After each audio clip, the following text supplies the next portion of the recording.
कहानी की शुरुआत में हम एक स्पेस स्टेशन को देखते हैं जहां पर साइंटिस्ट एक सीक्रेट एक्सपेरिमेंट कर रहे होते हैं और ये एक्सपेरिमेंट एक चूहे पर किया जा रहा होता है। अब इस एक्सपेरिमेंट को कामयाब बनाने के लिए साइंटिस्ट एक चूहे को एक वायरस देते हैं और ये वायरस इतना ज्यादा पावरफुल होता है कि अगर इसे किसी भी जानवर को दिया जाए तो वो जानवर अपने साइज से कई गुना बड़ा और खतरनाक हो जाता है। और होता भी ऐसा ही है। जब ये लोग उस चूहे को वायरस से इन्फेक्टेड कर देते हैं तो वो चूहा अपने साइज से कई गुना ज्यादा बड़ा हो जाता है और साइंटिस्ट के कंट्रोल करने से पहले ही वो चूहा बेकाबू होकर पूरे स्पेस स्टेशन में तोड़फोड़ शुरू कर देता है, जिसमें कई साइंटिस्ट मारे जाते हैं और सिर्फ एक ही साइंटिस्ट बच जाती है। और वो जल्दी से स्पेस स्टेशन के दरवाजे के करीब आकर अपनी कंपनी की सीईओ, जिसका नाम क्लेयर है, उससे कहती है कि एक्सपेरिमेंट फेल हो चुका है और वो चूहा बहुत ही ज्यादा अग्रेसिव होकर सबको मार चुका है। बस मैं अकेली जिंदा बची हूँ, इसलिए जल्दी से स्पेस स्टेशन का दरवाजा खोल दो ताकि मैं बाहर आ सकूं, नहीं तो वो चूहा मुझे भी मार देगा। लेकिन उस कंपनी की सीईओ बहुत ही लालची औरत होती है और वो कहती है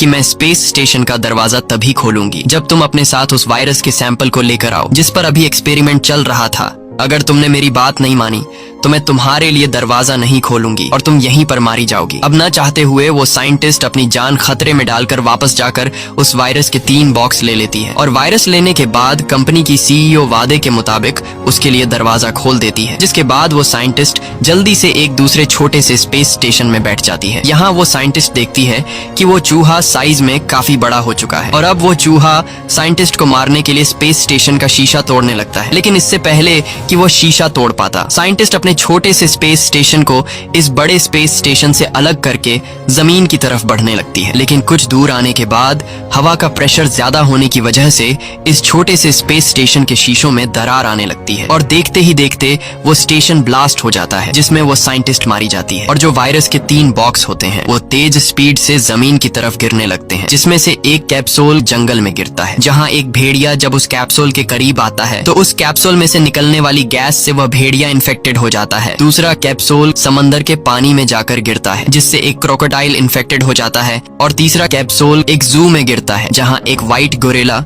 जब उस कैप्सूल के पास जाता है तो उस कैप्सूल में से निकलने वाली गैस को इनहेल करके सफेद गोरिल्ला भी इन्फेक्टेड हो जाता है। इसके बाद हम डेविस नाम के एक आदमी को देखते हैं। डेविस पहले यूएस मिलिट्री में हुआ करता था, लेकिन अब डेविस यूएस मिलिट्री से रिटायर होकर जंगल के जानवरों को ट्रेन करने का काम करता है। यहाँ डेविस अपने साथ कुछ टूरिस्ट्स को जंगल का सैर देने के लिए लेकर जाता है और वो उन लोगों को गोरिल्ला की जगह पर लेकर आता है जहाँ पर ढेर सारे गोरिल्ला होते हैं, जिसे देखकर सभी टूरिस्ट्स काफी घबरा जाते हैं। लेकिन डेविस उनसे कहता है कि घबराओ मत, ये तुम्हें कुछ नहीं कहेंगे।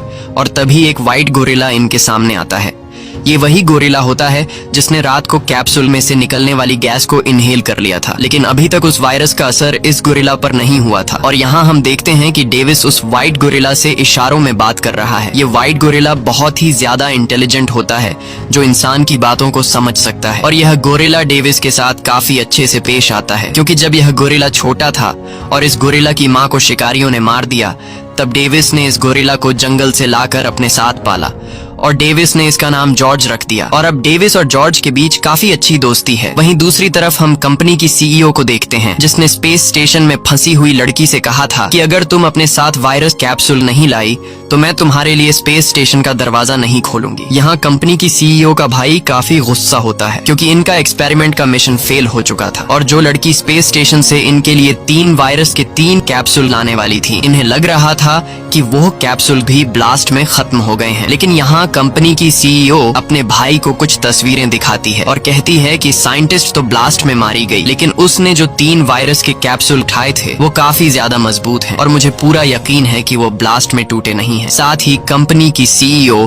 अपने भाई को जंगल की एक तस्वीर दिखाते हुए कहती है कि हमें खबर मिली है कि कल रात को यहाँ पर आसमान से जलती हुई कोई चीज गिरी है, जो कि कुछ और नहीं बल्कि वही वायरस के कैप्सूल हैं। इसलिए हमें जल्दी से अपनी टीम को वहाँ पर भेजकर उन वायरस के कैप्सूल को हासिल करना चाहिए। अगर एक बार हम लोगों ने उन कैप्सूल को हासिल कर लिया तो हम इसे मार्केट में बेचकर ढेर सारा पैसा कमा सकते हैं। सीईओ के भाई को यह आइडिया पसंद आता है जिसके बाद कंपनी की सीईओ एक प्राइवेट आर्मी की टीम को उस जंगल में जाकर वायरस के कैप्सूल लाने का ऑर्डर देती है और वो प्राइवेट आर्मी टीम भी पूरी तैयारी करके हेलीकॉप्टर से जंगल की तरफ निकल पड़ती है। अगले दिन सुबह डेविस जब जू में आता है तो उससे टीम का एक बंदा कहता है कि जॉर्ज यानी कि सफेद गोरिल्ला बहुत ही ज्यादा गुस्से में है और जॉर्ज अपने पिंजरे से निकलकर एक बड़े बेर की जगह में चला गया है। ये सुनकर डेविस को जॉर्ज की फिक्र होने लगती है क्योंकि बेर बहुत ही ज्यादा ताकतवर और खतरनाक होते हैं और डेविस को लगा कि अब तक उस बेर ने जॉर्ज को मार दिया होगा। लेकिन जब यह लोग जू के अंदर जाते हैं तो इनकी आंखें खुली की खुली रह जाती हैं क्योंकि बेर नीचे जमीन पर मरा पड़ा हुआ था और जॉर्ज बेर की गुफा में बैठा हुआ था। ये देखकर ये दोनों काफी शॉक्ड हो जाते हैं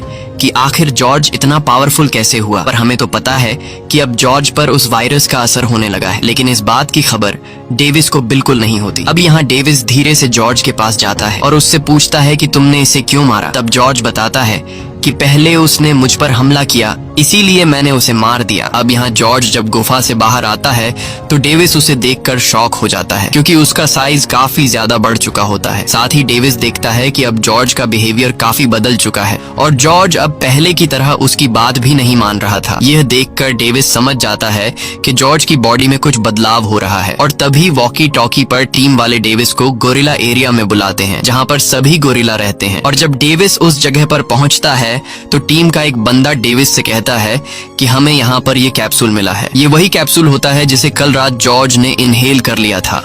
उस कैप्सूल को देखकर डेविस समझ जाता है कि जरूर इसी कैप्सूल की वजह से जॉर्ज में बदलाव आए हैं। जिसके बाद डेविस उस कैप्सूल को अपने पास रख लेता है और डेविस जॉर्ज को एक बड़े से पिंजरे में बंद करके हॉस्पिटल ले आता है ताकि उसे पता चल सके कि आखिर जॉर्ज की बॉडी में ऐसा क्या है जिस वजह से उसकी बॉडी इतनी तेजी से ग्रोथ कर रही है। और जॉर्ज के ब्लड के टेस्ट से पता चलता है कि जॉर्ज के खून में किसी चीज की मिलावट हो गई है जिस वजह से उसकी बॉडी की ग्रोथ बढ़ती जा रही है। और तभी यहाँ पर एक फीमेल साइंटिस्ट डॉक्टर आती है और वो डॉक्टर डेविस के हाथ में वो वायरस का कैप्सूल देखकर कहती है कि ये कैप्सूल मुझे दो क्योंकि यह कैप्सूल मेरा है। लेकिन डेविस उसकी बात नहीं सुनता और वहाँ से जाने लगता है। तब वो डॉक्टर डेविस के पीछे आकर उससे कहती है कि जॉर्ज की बॉडी बहुत तेजी से बढ़ रही है, वह पहले से ज्यादा ताकतवर और फुर्तीला हो गया है। ये सुनकर डेविस इस डॉक्टर की बात गौर से सुनने लगता है क्योंकि सच में यह बदलाव जॉर्ज में आ रहे थे। तब वह डॉक्टर डेविस से कहती है कि मैं एक एनर्जन कंपनी में काम करती हूँ जो जानवरों का डीएनए मर्ज करते हैं और हमने एक शार्क, वेलफिश, चीते और एक चमगादड़ के डीएनए को मिक्स करके एक ऐसा वायरस बनाया जिसे अगर किसी भी जानवर पर टेस्ट किया जाए तो उस जानवर का साइज एक शार्क की तरह नॉन स्टॉप बढ़ता रहता है और एक चीते की तरह फुर्तीला हो जाता है।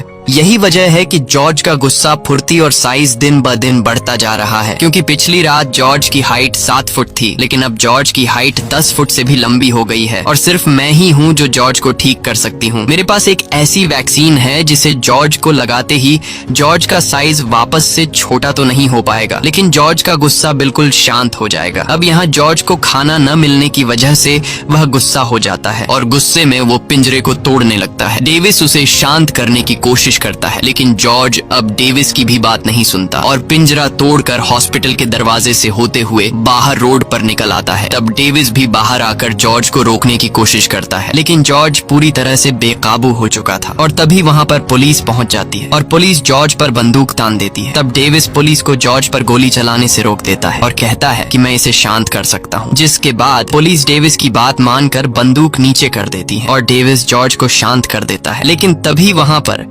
हेलीकॉप्टर से कुछ पुलिस आते हैं और वो लोग जॉर्ज को बेहोशी के इंजेक्शन से शूट कर लेते हैं जिसके कुछ देर बाद ही जॉर्ज बेहोश हो जाता है। वहीं दूसरी तरफ कंपनी के सीईओ ने जिस प्राइवेट आर्मी टीम को वायरस के कैप्सूल लाने के लिए जंगल में भेजा होता है वो लोग जंगल के उस हिस्से में पहुंच जाते हैं। जिसके बाद प्राइवेट आर्मी टीम हेलीकॉप्टर से नीचे जंगल में उतरती है और जंगल के हर एक हिस्से में वायरस के कैप्सूल को ढूंढने लगते हैं। वहीं दूसरी तरफ इस प्राइवेट आर्मी टीम को कंपनी की सीईओ और उसका भाई कैमरों की मदद से सब कुछ देख रहे होते हैं और टीम के साथ ही जब जंगल में आगे बढ़ रहे होते हैं तभी इन्हें जमीन पर किसी जानवर के पैर का निशान मिलता है जो काफी ज्यादा बड़ा होता है। यह देखकर टीम के सभी लोग काफी घबरा जाते हैं और यह निशान एक वुल्फ का होता है जिससे ये लोग समझ जाते हैं कि उस वायरस को एक वुल्फ ने इनहेल कर लिया है। तब कंपनी की सीईओ प्राइवेट आर्मी टीम के कैप्टन से कहती है कि मुझे कैसे भी करके यह वुल्फ जिंदा या मरा हुआ चाहिए। अब यह लोग भी उस वुल्फ को मारने के लिए तैयार हो जाते हैं और तभी इन लोगों को आस पास किसी चीज चीज के आने की आवाज सुनाई देती है, जिसे सुनकर यह सभी लोग अलर्ट हो जाते हैं। और तभी हम देखते हैं कि एक बहुत ही बड़ा वुल्फ इन पर हमला कर देता है और इनके कई साथियों को मार डालता है। तब यह लोग खुद को बचाने के लिए जंगल में यहाँ वहाँ भागने लगते हैं, लेकिन वह वुल्फ इन्हें एक एक करके मार डालता है। और यह सब कंपनी की सीईओ स्क्रीन पर देख रही होती है, जिसे देखकर वो काफी उदास हो जाती है। कंपनी की सीईओ इस बात से उदास नहीं होती कि प्राइवेट आर्मी टीम के साथी मारे गए, बल्कि वो इस बात से उदास होती है कि प्राइवेट आर्मी टीम वायरस के कैप्सूल को लाने में कामयाब नहीं हो सके। वहीं जंगल में प्राइवेट आर्मी टीम का सिर्फ कैप्टन जिंदा बचा होता है और कैप्टन जल्दी से हेलीकॉप्टर को बुला लेता है, जिसके बाद कैप्टन तेजी से दौड़ते हुए जंगल से बाहर हेलीकॉप्टर वाली जगह तक पहुंचने की कोशिश करता है, लेकिन तभी वो वुल्फ कैप्टन का पीछा करने लगता है। इसी दौरान हेलीकॉप्टर भी वहां पहुंचकर ऊपर से वुल्फ पर फायरिंग करने लगता है, लेकिन वुल्फ पर गोलियों का कोई असर नहीं होता और वो वुल्फ गुस्सा होकर दौड़ते हुए सीधा उस हेलीकॉप्टर पर छलांग लगा देता है, जिससे वो हेलीकॉप्टर पूरी तरह से क्रैश हो जाता है। और यह सब प्राइवेट आर्मी टीम का कैप्टन भी देख रहा होता है और तभी पीछे से वुल्फ आकर टीम के कैप्टन को जिंदा निगल लेता है। वहीं दूसरी तरफ हम देखते हैं कि जब ऊपर हेलीकॉप्टर से इंजेक्शन से शूट करके जॉर्ज को बेहोश कर दिया गया था, तब पुलिस ने जॉर्ज को एक पिंजरे में बंद कर दिया था और अब उस पिंजरे को एक एरोप्लेन में रखकर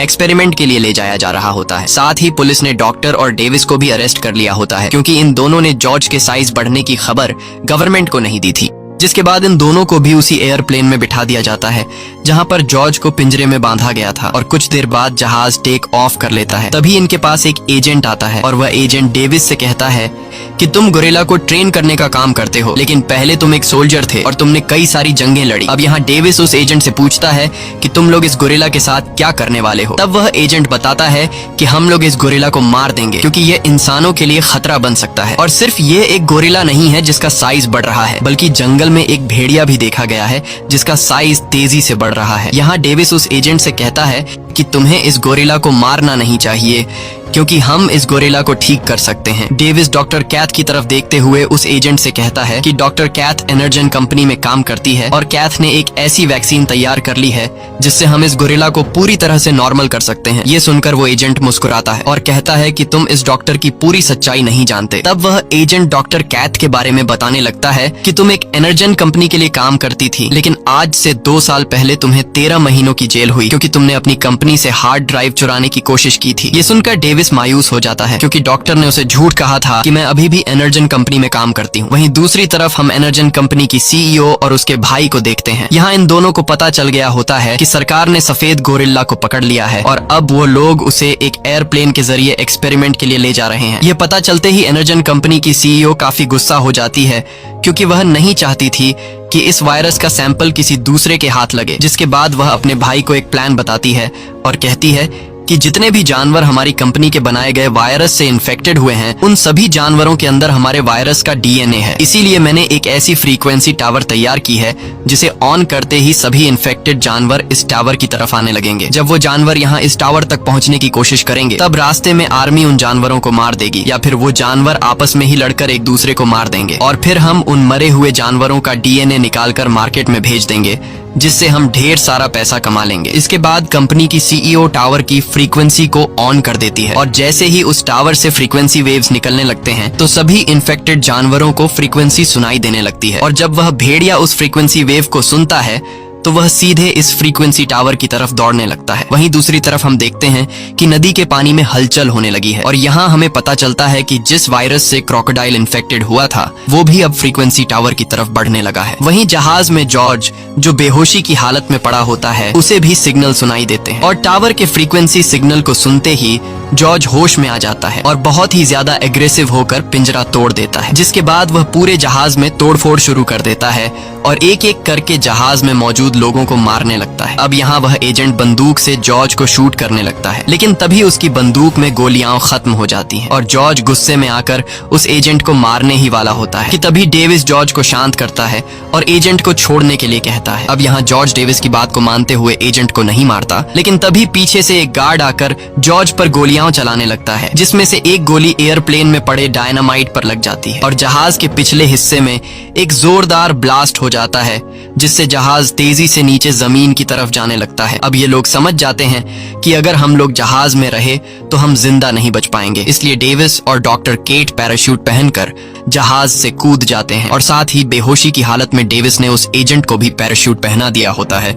और जब हवा में उस एजेंट को होश आता है तब डेविस उसका पैराशूट खोल लेता है, लेकिन जॉर्ज अभी भी प्लेन में होता है और प्लेन तेजी से नीचे जमीन से टकराकर ब्लास्ट हो जाता है। ये देखकर डेविस बहुत ज्यादा उदास हो जाता है क्योंकि उसे लगा कि जॉर्ज मर चुका है। अब यह लोग पैराशूट के जरिए सेफली जमीन पर लैंड कर जाते हैं, जिसके बाद ये तीनों दौड़ते हुए उस जगह पर आते हैं जहां पर प्लेन क्रैश हुआ था और यहाँ ये तीनों जॉर्ज की बॉडी को ढूंढने लगते हैं, लेकिन इन्हें जॉर्ज कहीं पर भी दिखाई नहीं देता। और तभी इन लोगों को जमीन पर जॉर्ज के पैरों के निशान नजर आते हैं जो जंगल की तरफ जा रहे थे। ये देखकर डेविस समझ जाता है कि जॉर्ज अभी भी जिंदा है। यहाँ वह एजेंट डेविस का शुक्रिया अदा करता है क्योंकि डेविस ने उसकी जान बचाई। अब यहाँ जॉर्ज को खोने की वजह से डेविस काफी उदास होता है। तब डॉक्टर कैथ डेविस से कहती है कि ये सारी मेरी गलती है, मेरी वजह से ये जानवर इस तरह से बदलने लगे हैं। अगर मैंने वह दवाई नहीं बनाई होती तो आज यह सब नहीं होता। यहाँ डॉक्टर कैथ डेविस को अपनी पूरी स्टोरी बताती है और कहती है कि मैं इनरजेन कंपनी के सीईओ के लिए काम करती थी। सब कुछ ठीक चल रहा था, लेकिन फिर एक दिन मेरे भाई की तबीयत अचानक खराब हो गई। डॉक्टर्स ने कहा कि तुम्हारे भाई की जान बच नहीं पाएगी। अब मैं अपने भाई से बहुत ज्यादा प्यार किया करती थी और मैं अपने भाई को किसी भी कीमत पर खोना नहीं चाहती थी, इसलिए मैंने कंपनी में क्रिस्पर नाम की एक दवाई बनाई जिससे मेरे भाई की जान बच सकती थी। लेकिन कंपनी के सीईओ को जब पता चला कि मैंने क्रिस्पर नाम की दवाई बनाई है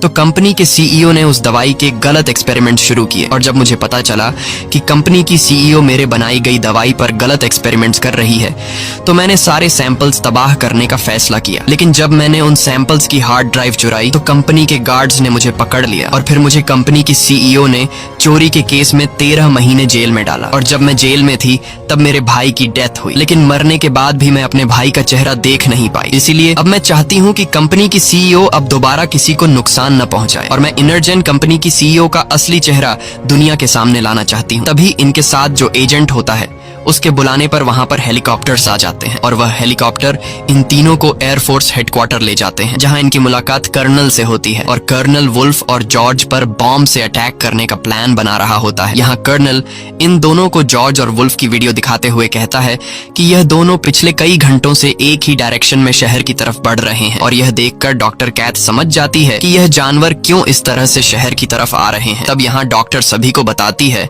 कि मैं जिस इनरजेन कंपनी में काम करती थी उस कंपनी की सीईओ ने बिल्डिंग की छत पर एक टावर बनाया है जिससे निकलने वाली फ्रीक्वेंसी वेव इन जानवरों को खुद की तरफ अट्रैक्ट करती है और यही वजह है कि ये जानवर एक ही डायरेक्शन में शहर की तरफ आ रहे हैं क्योंकि उस फ्रीक्वेंसी से उन जानवरों को तकलीफ हो रही है और अब यह जानवर किसी तरह करके उस टावर को तोड़ना चाहते हैं। लेकिन कर्नल को इनकी बातों पर यकीन नहीं होता और कर्नल कहता है कि जब ये जानवर शहर में आएंगे तो हम बॉम्ब के जरिए इनको उड़ा देंगे। ये सुनकर डेविस कहता है कि इस तरह से तो आम लोगों की जान भी जाएगी। तब कर्नल कहता है कि फिर हमें क्या करना चाहिए, जिस पर डेविस बताता है कि हमारे पास एक रास्ता है। इन जानवरों को शांत करने के लिए इनरजेन कंपनी में एक एंटीडोट बनाया गया है। अगर हमने एंटीडोट हासिल कर लिया तो हम बिना किसी बॉम्ब ब्लास्ट के इन जानवरों को रोक सकते हैं। लेकिन कर्नल इनकी बात पर राजी नहीं होता और तभी कर्नल के पास एक चिट्ठी आती है जिसमें लिखा हुआ होता है कि डेविस ने उस सफेद गोरिल्ला को ट्रेन किया है। ये पता चलते ही कर्नल गुस्सा हो जाता है और इन दोनों को इन्वेस्टिगेशन के लिए अरेस्ट करवा लेता है। अब यहाँ ये दोनों समझ जाते हैं कि हमें किसी तरह करके एंटीडोट लाना होगा, नहीं तो जानवर पूरे शहर को तबाह कर देंगे। इसलिए ये दोनों खुद को छुड़ाकर वहाँ से भागने लगते हैं, लेकिन तभी 2 सोल्जर इन दोनों को देख लेते हैं और वो इनको पकड़ने के लिए इनके पीछे आ जाते हैं। तब यहाँ डेविस इन दोनों सोल्जर को बेहोश कर देता है। अब एंटीडोट हासिल करने के लिए इनको एक हेलीकॉप्टर की जरूरत थी, इसलिए ये लोग आर्मी का हेलीकॉप्टर चुराने का फैसला करते हैं। लेकिन जैसे ही ये लोग हेलीकॉप्टर के पास पहुंचते हैं तभी पीछे से वही एजेंट आ जाता है। डेविस को लगा कि ये हमें रोकने आया है, लेकिन यहाँ वह एजेंट इनको हेलीकॉप्टर की चाबी पकड़ा देता है और कहता है कि कर्नल कभी भी उन जानवरों को नहीं रोक सकता, क्योंकि मुझे पता है कि जब हमने जॉर्ज को जहाज के अंदर पिंजरे में बंद किया था तो उसने कितनी बड़ी तबाही मचा दी थी। लेकिन ये बात कर्नल को समझ नहीं आएगी। इसके बाद ये दोनों हेलीकॉप्टर लेकर इनरजेन कंपनी की तरफ निकल पड़ते हैं। वहीं कर्नल आर्मी की एक टीम भेजकर वुल्फ और गोरिल्ला को शहर से रोकने की कोशिश करता है, लेकिन वुल्फ और गोरिल्ला के सामने जो कोई भी आ रहा था वो उन्हें मारते जा रहे थे और ये सब स्क्रीन पर कर्नल देख रहा होता है। अब जब कर्नल समझ जाता है कि ये जानवर किसी भी कीमत पर रुकने वाले नहीं हैं, तो कर्नल पूरे शहर को खाली करने का ऑर्डर दे देता है और पूरे शहर पर एक बड़ा बॉम्ब ब्लास्ट करने का फैसला कर देता है ताकि ये तीनों जानवर मारे जा सकें। वहीं दूसरी तरफ डॉक्टर कैथ और डेविस हेलीकॉप्टर से शहर पहुंच जाते हैं और तभी ऊपर से डेविस देखता है कि वुल्फ और जॉर्ज शहर तक पहुंच चुके हैं और ये दोनों शहर में तबाही मचा रहे हैं। इनके सामने आर्मी की जो भी टैंक और हेलीकॉप्टर आते हैं, ये दोनों जानवर उन्हें तबाह कर देते हैं और तेजी से आगे बढ़ते हुए फ्रीक्वेंसी टावर की तरफ बढ़ने लगते हैं। अब इन दोनों की शहर भर में तबाही कम नहीं थी कि तभी हम देखते हैं कि नदी के पानी में हलचल हो रही है और देखते ही देखते पानी के अंदर से एक बहुत ही बड़ा जायंट क्रोकोडाइल बाहर निकलता है जो बहुत ही ज्यादा भयानक दिख रहा होता है। ये देखकर आर्मी वाले भी डर जाते हैं और जल्दी से रॉकेट लॉन्चर से उस क्रोकोडाइल पर हमला करने लगते हैं, लेकिन वह क्रोकोडाइल अपने बड़े से पांव के नीचे कई आर्मी सोल्जर को कुचल देता है और ये क्रोकोडाइल भी बाकी दो जानवरों की तरह फ्रीक्वेंसी टावर की तरफ बढ़ने लगता है और जो कोई चीज भी इसका रास्ता रोकने आती ये उसे डिस्ट्रॉय कर देता है। वहीं डॉक्टर कैथ और डेविस इनरजेन कंपनी में पहुंच जाते हैं। तभी डेविस के पास एजेंट का कॉल आता है और एजेंट डेविस को बताता है कि कर्नल पूरे शहर पर एक बहुत ही बड़ा बॉम्ब ब्लास्ट करने वाला है जिसमें सब कुछ तबाह हो जाएगा, इसलिए तुम्हें कर्नल के बॉम्ब ब्लास्ट से पहले ही कुछ करना होगा। ये खबर सुनकर ये दोनों जल्दी से लैब के हर एक कोने में एंटीडोट ढूंढने लगते हैं और कुछ देर तक ढूंढने के बाद इन्हें एंटीडोट मिल जाता है, जिसके बाद डॉक्टर जल्दी से उस एंटीडोट के 3 सैंपल उठा लेती है। लेकिन तभी कंपनी की सीईओ कैमरा की मदद से स्क्रीन पर डॉक्टर और डेविस को देख लेती है। अब जैसे ही ये दोनों एंटीडोट को ले जाने वाले होते हैं, तभी पीछे से कंपनी की सीईओ आ जाती है और वह इन पर बंदूक तान कर एंटीडोट मांगती है। तब यहाँ डॉक्टर बड़ी चालाकी से एक एंटीडोट अपने पास छुपा लेती है और बाकी 2 कंपनी की सीईओ को दे देती है। एंटीडोट मिलने के बाद कंपनी की सीईओ डेविस को पैर पर शूट कर लेती है और डॉक्टर को अपने साथ ले जाने लगती है ताकि अगर आगे कोई खतरा आए तो ये दोनों डॉक्टर को बंदी बनाकर खुद को बचा सकें। वहीं हम देखते हैं कि वो तीनों जानवर उस बिल्डिंग तक पहुंच चुके हैं और वो तीनों एक एक करके ऊपर बिल्डिंग पर चढ़ने लगते हैं। अब यहाँ कंपनी की सीईओ हेलीकॉप्टर में बैठकर यहाँ से निकलने वाली होती है कि तभी अचानक वहाँ पर जॉर्ज आ जाता है। जॉर्ज बहुत ही ज्यादा गुस्से में होता है और वो हेलीकॉप्टर उठाकर डॉक्टर की तरफ फेंकता है, लेकिन तभी डेविस आकर डॉक्टर को बचा लेता है। डॉक्टर डेविस को जिंदा देखकर काफी खुश हो जाती है। यहाँ डॉक्टर कहती है कि मेरे पास अब भी एक एंटीडोट है, क्योंकि जब कंपनी की सीईओ मुझसे एंटीडोट मांग रही थी तब मैंने 2 एंटीडोट तो उसे दे दिए थे, लेकिन एक अपने पास छुपा कर रख दिया। वहीं जॉर्ज फ्रीक्वेंसी टावर को तोड़ने की कोशिश करता है क्योंकि उस टावर में से निकलने वाली फ्रीक्वेंसी जॉर्ज को तकलीफ दे रही थी। अब यहाँ डेविस डॉक्टर केट से कहता है कि हमें यह आखिरी बचा हुआ एंटीडोट जॉर्ज को देना होगा ताकि वो बाकी 2 जानवरों को मार सके, लेकिन जॉर्ज को एंटीडोट देना काफी मुश्किल था क्योंकि जॉर्ज बहुत ज्यादा गुस्से में होता है। इसलिए डेविस अब सोच रहा होता है कि हम जॉर्ज को एंटीडोट कैसे दें, और तभी वहां पर कंपनी की सीईओ आ जाती है, जिसे देखकर डेविस के दिमाग में एक आइडिया आ जाता है और डेविस चिल्ला कर जॉर्ज को पुकारता है। डेविस की आवाज सुनकर जॉर्ज जंप करते हुए वहां पर आ जाता है और जोर से चिल्लाने लगता है। अब यहाँ कंपनी की सीईओ का ध्यान जॉर्ज की तरफ चला जाता है और मौके का फायदा उठाते हुए डॉक्टर के पास जो आखिरी एंटीडोट बचा हुआ था वो एंटीडोट डॉक्टर सीईओ के बैग में डाल देती है और उसे धक्का देकर जॉर्ज की तरफ धकेल देती है, जिसके बाद जॉर्ज कंपनी की सीईओ को पकड़कर जिंदा निगल जाता है और साथ ही वो एंटीडोट भी जॉर्ज के पेट में चला जाता है। अब यहाँ डेविस डॉक्टर से पूछता है कि यह एंटीडोट कितनी देर में असर दिखाएगा, जिस पर वो डॉक्टर कहती है कि एंटीडोट को असर दिखाने में 10 मिनट लगेंगे। वहीं सीईओ का भाई भाग रहा होता है, तभी उसके सामने वो एजेंट आता है और एजेंट सीईओ के भाई से कहता है कि मैं तुम्हें बिना गिरफ्तार किए यहाँ से जाने दे सकता हूँ, लेकिन इसके लिए तुम्हें मुझे अपना लैपटॉप और जो सीक्रेट एक्सपेरिमेंट तुम और तुम्हारी बहन कर रहे थे उसकी सारी फाइल्स मुझे देनी होंगी। सीईओ का भाई काफी ज्यादा डरपोक होता है। वो सारी डॉक्यूमेंट्स और फाइल्स एजेंट को देकर वहाँ से जाने लगता है, लेकिन जैसे ही वो गेट के बाहर निकलता है तभी ऊपर से बिल्डिंग का मलबा उस पर गिरता है, जिसके नीचे वो दबकर मारा जाता है। वहीं बाकी 2 जानवर भी बिल्डिंग के ऊपर लगे टावर तक पहुंचने की कोशिश कर रहे होते हैं और वो वुल्फ ऊपर टावर तक पहुंच जाता है। अब यहाँ बिल्डिंग का स्ट्रक्चर कमजोर होने की वजह से पूरी बिल्डिंग हिलने लगती है। ये देखकर डेविस समझ जाता है कि अब यह बिल्डिंग गिरने वाली है, इसलिए डॉक्टर और डेविस जल्दी से हेलीकॉप्टर में बैठ जाते हैं और जैसे ही यह तीनों जानवर ऊपर बिल्डिंग की छत पर पहुंचते हैं तब वह बिल्डिंग टूटकर नीचे की तरफ गिरने लगती है। यहाँ डॉक्टर और डेविस हेलीकॉप्टर में बैठकर अपनी जान बचा लेते हैं और वो बिल्डिंग देखते ही देखते नीचे जमीन से टकराकर पूरी तरह से तबाह हो जाती है। तभी हम देखते हैं कि बिल्डिंग के मलबे में से जॉर्ज बाहर निकलता है। तब यहाँ डेविस जॉर्ज से इशारों में बात करने लगता है और जॉर्ज पूरी तरह से शांत होकर डेविस की बात सुनने लगता है। यह देखकर डेविस खुश हो जाता है क्योंकि डेविस समझ जाता है कि अब जॉर्ज पर एंटीडोट का असर होने लगा है और जॉर्ज वापस अपनी नॉर्मल हालत में आ चुका है। लेकिन तभी वो दो जानवर बिल्डिंग के मलबे से बाहर निकलते हैं, जिसे देखकर डेविस जॉर्ज से कहता है कि अब हम दोनों को मिलकर इन दोनों जानवरों को खत्म करना होगा और जॉर्ज इसके लिए मान जाता है। इसके बाद डेविस एक मिलिट्री की गाड़ी के पास आकर उससे एक गन और कुछ बॉम्ब उठा लेता है। साथ ही वो डॉक्टर से कहता है कि तुम कर्नल के पास जाकर उसे शहर पर बॉम्ब ब्लास्ट करने से रोको। इसके बाद डेविस, जो कि पहले मिलिट्री में रह चुका था, जॉर्ज के साथ मिलकर क्रोकोडाइल और वुल्फ से लड़ने के लिए जाता है और उन पर हमला कर देता है। लेकिन वो क्रोकोडाइल बहुत ही ज्यादा ताकतवर होता है। साथ ही वुल्फ भी क्रोकोडाइल के साथ मिलकर जॉर्ज से लड़ने लगता है और वो क्रोकोडाइल जॉर्ज को उठाकर सामने की बिल्डिंग पर दे मारता है। लेकिन जॉर्ज हार नहीं मानता और वो वुल्फ को पकड़कर दूर फेंक देता है। अब जब वुल्फ जॉर्ज पर हमला करने के लिए बढ़ रहा होता है, तब डेविस वुल्फ को गोलियों से शूट करके उसे अपनी तरफ अट्रैक्ट कर लेता है और वो वुल्फ जैसे ही डेविस पर हमला करने वाला होता है, तब डेविस जल्दी से सामने से हट जाता है और वो बड़ा क्रोकोडाइल वुल्फ को पकड़कर एक ही झटके में मार देता है। अब जॉर्ज और डेविस का काम आसान हो चुका था क्योंकि वुल्फ मारा जा चुका था। बस अब सिर्फ इनको क्रोकोडाइल को मारना था। लेकिन वो क्रोकोडाइल इतना ज्यादा ताकतवर होता है